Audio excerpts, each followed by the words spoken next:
فلسطین مسئلے میں زبردستی زمینوں پر قبضے، لاکھوں لوگوں کا بے گھر ہونا اور انسانیت کے خلاف بدترین جرم اور قتل عام شامل ہے۔ ایسی زیادتیاں کسی بھی قوم کے خلاف کبھی بھی نہیں کی گئیں۔ سپریم لیڈر نے مسلم ملکوں سے کہا کہ وہ صہیونیوں کی طرف سے چلائے جانے والے خطرناک اور وحشتناک مغربی پروپیگنڈا امپائر کا مقابلہ کریں۔ خامنہئی نے کہا کہ فلسطین جیسے اہم مسئلے کو دنیا بالکل نظر انداز کر رہی ہے۔ مسلم دنیا کو اس اہم مسئلے کو حل کرنے میں اپنا رول ادا کرنا چاہیے۔ خامنہئی نے کہا کہ مسلم ملکوں کو چاہیے کہ وہ آپس میں نفرت، خونریزی اور جنگ سے بچیں جو امریکہ اور صہیونیوں کی سازشوں کا نتیجہ ہے، جو صہیونی حکومت کے لیے ایک محفوظ پناہ گاہ بنانا چاہتے ہیں۔ خامنہئی نے کہا کہ امریکہ انسانی حقوق کا دم بھرتا ہے، لیکن موجودہ امریکی صدر کی پالیسیوں نے ان دعووں کو ننگا کر دیا ہے۔ خامنہئی نے مسلم ملکوں سے کہا کہ وہ یمن اور بحرین کے مسائل حل کرنے میں مدد کریں۔ ایران کے صدر حسن روحانی نے کانفرنس سے خطاب کرتے ہوئے کہا کہ امریکہ کی قیادت میں فلسطینیوں اور القدس کے خلاف ایک نئی اور خطرناک سازش تیار کی جا رہی ہے۔ القدس کو اسرائیل کا دارالحکومت تسلیم کرنا عالمی قانون سے بغاوت ہے۔ اوآئی سی ملکوں کے ارکان پارلیمنٹ سے خطاب کرتے ہوئے روحانی نے کہا کہ ٹرمپ کا اعلان باطل، باغیانہ اور فلسطینی قوم پر حملہ ہے۔ اس موقع پر اسلامی پارلیمان اتحاد نے یونائیٹڈ نیشن سے مطالبہ کیا کہ وہ القدس اور فلسطینیوں کے بارے میں اپنی قراردادوں پر سختی سے عمل کرائے اور فلسطین پر اسرائیل کا ناجائز قبضہ ختم کرانے کے لیے ٹھوس پالیسی بنائے۔ ایجپٹ کی جامعہ ازہر میں فلسطین کے بارے میں کانفرنس شروع ہوئی۔ یہ کانفرنس جمعرات کو بھی جاری رہے گی، جس کا نعرہ القدس کی تائید ہے۔ اس کانفرنس میں 86 ملکوں کے عہدیدار اور نمائندے حصہ لے رہے ہیں، جس میں القدس کے تعلق سے بیداری پیدا کرنے پر زور دیا جا رہا ہے۔ مقررین نے کہا کہ القدس عرب اور اسلامی پہچان کی علامت ہے۔ فلسطین کے صدر محمود عباس نے جامعہ ازہر میں اس کانفرنس سے خطاب کرتے ہوئے کہا کہ القدس سے یروشلم امن یا جنگ دونوں میں سے کسی ایک کا راستہ ہے اور امریکہ کو فیصلہ کرنا ہے کہ وہ کون سا راستہ چننا چاہتا ہے۔ انہوں نے امریکہ کے صدر ڈونلڈ ٹرمپ کے القدس فیصلے کو ایک جرم قرار دیا اور کہا کہ امریکہ اس کے بعد اسرائیلیوں اور فلسطینیوں کے درمیان بات چیت کرانے کی پوزیشن سے اور حق سے محروم ہو گیا ہے۔ محمود عباس نے کہا کہ امریکہ نے عالمی قانون اور عالمی قراردادوں کی خلاف ورزی کرتے ہوئے القدس کے فیصلے کا اعلان کیا ہے۔ انہوں نے کہا کہ فلسطینی عالمی عدالت میں ایک درخواست داخل کریں گے اور فلسطینیوں کے حق واپس لینے تک پرامن جدوجہد کرتے رہیں گے۔ سعودی عرب کی کیبنٹ نے فلسطینی علاقوں میں یہودی بستیوں کی تعمیر کے نئے منصوبوں کی مذمت کی ہے۔ سعودی عرب کے شاہ سلمان کی صدارت میں ریاض کے الیمامہ پیلس میں کیبنٹ کی ایک میٹنگ ہوئی، جس میں یہودی بستیوں کی تعمیر کے فیصلے کو ایک چیلنج قرار دیا گیا اور کہا گیا کہ یہ فلسطینی عوام کے حقوق کی خلاف ورزی ہے۔ اس دوران اسرائیلی فوج کی کارروائی میں جاں بحق ایک فلسطینی نوجوان کی تدفین کے موقع پر جھڑپیں ہوئیں۔ ان جھڑپوں میں کئی لوگ زخمی ہوئے۔ سعودی عرب نے یمن کے الحوثیوں کی طرف سے فائر کیے گئے بیلسٹک میزائلز کو روکنے کا دعویٰ کیا ہے۔ بتایا گیا کہ منگل کی رات 8:20 پر جازان کے آسمان پر الحوثیوں کے میزائل کو مار گرایا گیا۔ پچھلے ہفتے بھی الحوثیوں کی طرف سے ایسے ہی بیلسٹک میزائلوں کو روکا گیا تھا۔ ایک دن پہلے سعودی عرب کے وزیر خارجہ عادل الجبیر نے اس الزام کو دہرایا تھا کہ ایران الحوثیوں کو میزائلز دے رہا ہے، جس سے وہ سعودی عرب کو نشانہ بنا رہے ہیں۔ المسیرہ ٹیلی ویژن چینل نے تصدیق کی کہ سعودی عرب کے 2 ٹھکانوں پر یمن سے میزائل حملے کیے گئے۔ ٹی وی چینل پر کہا گیا کہ قہر M2 میزائل اور ایک کم دوری تک نشانہ بنانے والے میزائل کے ذریعے یہ حملے کیے گئے۔ اس دوران سعودی عرب سے ملنے والی ایک رپورٹ میں کہا گیا کہ کم دوری تک وار کرنے والے میزائل کو ایئرپورٹ پر حملے سے پہلے آسمان پر تباہ کر دیا گیا۔ انسانی حقوق کی ایک تنظیم نے کہا کہ یمن میں دسمبر کے مہینے میں کم سے کم 450 سویلینز ہلاک ہوئے۔ سعودی عرب کے شاہ سلمان نے یمن کو مالی بحران سے بچانے کے لیے ہادی حکومت کے وزیر اعظم کی درخواست پر فوری $2 بلین منتقل کیے۔ سعودی عرب نے ایک بیان میں کہا کہ یہ فنڈز یمن کے سینٹرل بینک میں جمع کرائے جائیں گے تاکہ یمنی عوام کی مدد کی جا سکے جن کی معاشی صورتحال بگڑتی جا رہی ہے۔ ایران کے صدر حسن روحانی نے قطر سے یکجہتی کا اظہار کرتے ہوئے کہا کہ عرب پڑوسیوں کو اس کے ساتھ ناجائز اور غیر منصفانہ طریقے اختیار نہیں کرنا چاہیے۔ انہوں نے خلیجی ملکوں سے کہا کہ وہ بات چیت کے ذریعے اپنے مسائل حل کریں۔ ایرانی صدر نے قطر کی ایڈوائزری کونسل کے اسپیکر احمد بن عبداللہ المحمود سے تہران میں ملاقات کرتے ہوئے یہ باتیں کہیں۔ حسن روحانی نے اوآئی سی ملکوں کی پارلیمانی یونین کی کانفرنس کے موقع پر کہا کہ ہمارا ماننا ہے کہ قطر کی حکومت اور عوام پر کوئی بھی دباؤ ناقابل قبول ہے۔ اگر خطے کے ملکوں خاص طور پر پڑوسی ملکوں کے بیچ کوئی اختلافات ہیں تو انہیں بات چیت کے ذریعے حل کرنا چاہیے۔ روحانی نے یہ بات دہرائی کہ ایران قطر کے ساتھ تعاون جاری رکھے گا۔ انہوں نے کہا کہ قطر اور ایران ہمیشہ دوست اور بھائی رہے ہیں۔ ایران قطر کے ساتھ ہر طرح کے تعاون کے لیے تیار ہے۔ دوسری طرف المحمود نے قطر کی حکومت اور عوام کی تائید کے لیے ایران کا شکریہ ادا کیا۔ انہوں نے کہا کہ ہمیں خوشی ہے کہ ایران اور قطر کے درمیان تعلقات دوستی، بھائی چارے اور اچھے پڑوسیوں کے اصولوں پر ٹکے ہیں۔ قطر کے شاہی خاندان کے ایک رکن کو جنہیں یو اے ای میں قید رکھنے کی خبر تھی، اچانک طبیعت خراب ہونے پر کویت کے ایک ہاسپٹل میں شریک کیا گیا۔ الجزیرہ چینل نے بتایا کہ شیخ عبداللہ بن علی الثانی کو ویل چیئر پر ہاسپٹل میں لے جاتے ہوئے دیکھا گیا۔ عبداللہ کے بھائی شیخ خالد نے بتایا کہ ان کے بھائی کی حالت بہت بگڑ گئی ہے۔ انہوں نے کہا کہ یو اے ای کے عہدیداروں کے دباؤ کی وجہ سے وہ کافی متاثر ہوئے ہیں۔ شیخ خالد نے کہا کہ ان کے بھائی کی حالت اب کچھ ٹھیک ہے۔ انہوں نے 14 جنوری کو ایک ویڈیو جاری کیا تھا اور کہا تھا کہ وہ یو اے ای میں ایک قیدی ہیں اور اگر انہیں کچھ ہوتا ہے تو اس کے لیے شیخ محمد ذمہ دار ہوں گے۔ ایسا معلوم ہوتا ہے کہ ان کا اشارہ ابوظہبی کے کراؤن پرنس محمد بن زید ال نہیان کی طرف تھا۔ شیخ عبداللہ اس وقت منظر عام پر آئے تھے جب پچھلے سال سعودی اتحاد اور قطر کے درمیان سفارتی تناؤ پیدا ہوا تھا۔ سعودی عرب کی سیکیورٹی فورسز نے کئی دہشت گرد سرگرمیوں میں شامل ایک سعودی شہری کو گولی مار کر ہلاک کرنے کا دعویٰ کیا ہے۔ سرکاری عہدیداروں نے بتایا کہ کئی کیسوں کے سلسلے میں عبداللہ بن مرزا علی القلاف کی تلاش تھی جس کی سرگرمیوں پر نظر رکھی جا رہی تھی۔ ایک سیکیورٹی عہدیدار نے بتایا کہ القلاف کو عوامیہ ٹاؤن اور قدسئی ٹاؤن کے درمیان ایک کھیت میں پایا گیا جو سلور کلر کی ہونڈائی سوناٹا کار میں تھا جس پر ایک جعلی نمبر پلیٹ لگی تھی۔ اس کی سرگرمیوں پر کافی دنوں سے نظر رکھی جا رہی تھی۔ عہدیداروں نے بتایا کہ القلاف کو گرفتار کرنے کی کوشش کی گئی لیکن اس نے اپنے آپ کو حوالے کرنے سے انکار کر دیا اور فائرنگ شروع کر دی۔ سعودی عہدیداروں نے بتایا کہ اس کی گاڑی سے کئی ہتھیار ضبط کیے گئے۔ سعودی عرب کے دارالحکومت ریاض کی ریٹس ہوٹل میں جلد ہی معمول کی سرگرمیاں شروع ہو جائیں گی۔ حال ہی میں سعودی عرب کی بعض اہم شخصیتوں کو گرفتار کر کے ریٹس ہوٹل کو عملاً جیل میں تبدیل کر دیا گیا تھا۔ اب بھی کچھ قیدی وہاں موجود ہیں جبکہ بعض کو یا تو چھوڑ دیا گیا ہے یا پھر دوسری جگہ منتقل کیا گیا ہے۔ پتہ چلا ہے کہ ریٹس ہوٹل کی ویب سائٹ کے ذریعے اب 14 فروری سے بکنگ شروع کر دی گئی ہیں۔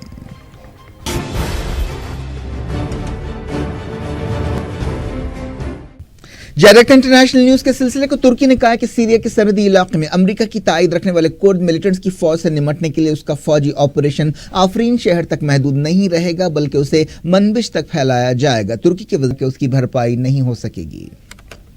اس دوران کردوں کی فوج وائی پی جی کی سیاسی شاخ ڈیموکریٹک یونین پارٹی نے دنیا سے کہا کہ وہ آفرین شہر میں ترکی کے فوجی آپریشن کو روکے۔ پارٹی نے ایک بیان میں کہا کہ ہم عالمی برادری سے اپیل کرتے ہیں کہ وہ آفرین میں رہنے والے 1 ملین سے زیادہ لوگوں کی حفاظت کی ذمہ داری قبول کرے۔ پارٹی نے یونائیٹڈ نیشن سے بھی کہا کہ وہ فوری کرد علاقوں کو بچانے کے لیے کارروائی کرے۔ اس سے پہلے طیب اردوان نے نیٹو سے کہا کہ وہ امریکہ کے خلاف سخت رخ اختیار کرے۔